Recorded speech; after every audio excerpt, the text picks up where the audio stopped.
Silakan. Terima kasih Tan Sri Pengurusi. Saya hanya membawa satu perkara di bawah Kementerian Perusahaan, Perdagangan dan Komoditi, iaitu putiran 020-100 kemajuan industri komoditi. Tan Sri Pengurusi, saya amat kecewa kerajaan hanya menggunakan 9.1 juta ringgit untuk kemajuan industri komoditi bagi tahun 2021 dan dianggarkan hendak belanja 14.6 juta untuk kemajuan industri ini. Tan Sri Pengurusi, kita tahu atau ramai tidak tahu bahawa industri kelapa sawit yang begitu penting kepada negara kita, industri ini sekarang di hujung tanduk.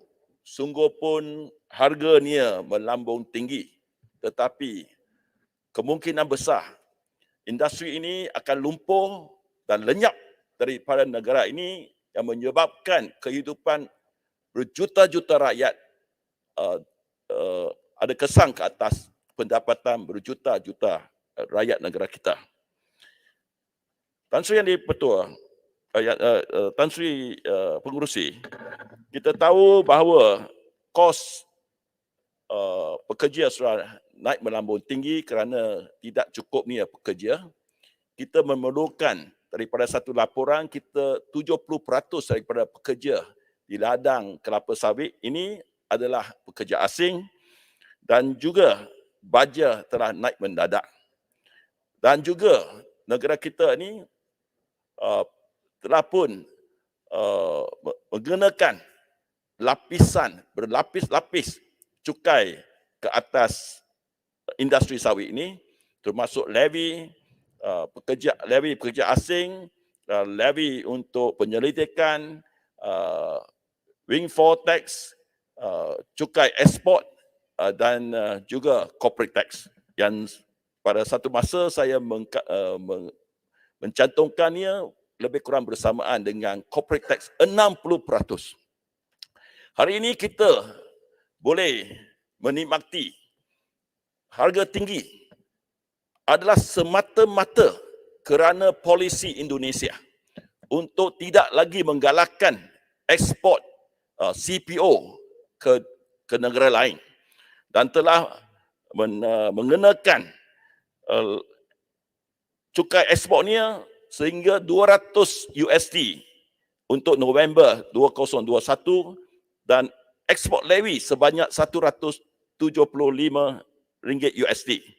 Jadi kesemuanya $375 yang bersamaan dengan $1,575.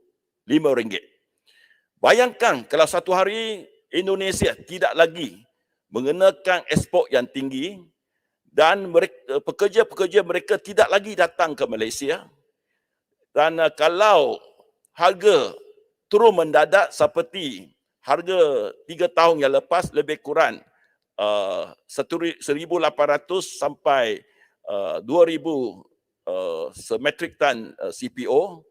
Kalau berbanding dengan sekarang ni, lebih kurang 5,400 satu metrik tan CPO. Bayangkan, ia akan lumpuh dan tidak lagi mendatangkan keuntungan kepada negara kita. Ini berlaku kepada BJ Timah di Malaysia. Dan satu generasi mereka yang bergantung kepada BJ Timah menjadi miskin.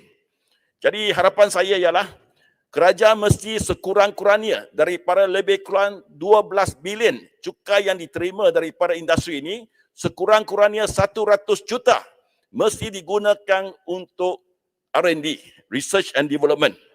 Saya hanya bayangkan satu cara saja untuk kita mengatasi masalah tenaga buruh yang sangat runcing ini, iaitu kita mesti adakan satu teknologi dengan izin artificial intelligence yang canggih, yang pintar seperti manusia, yang boleh terbang kemudian menyinarkan satu sinaran ke atas buah-buahan dan tahu buah-buahan itu sudah masak atau tidak, dan juga tahu mana tangkainya, kemudian menggunakan laser untuk memotong buah ini. Nampaknya macam science fiction, tetapi Tan Sri Pengerusi, teknologi ini sudah ada dalam bidang perubatan.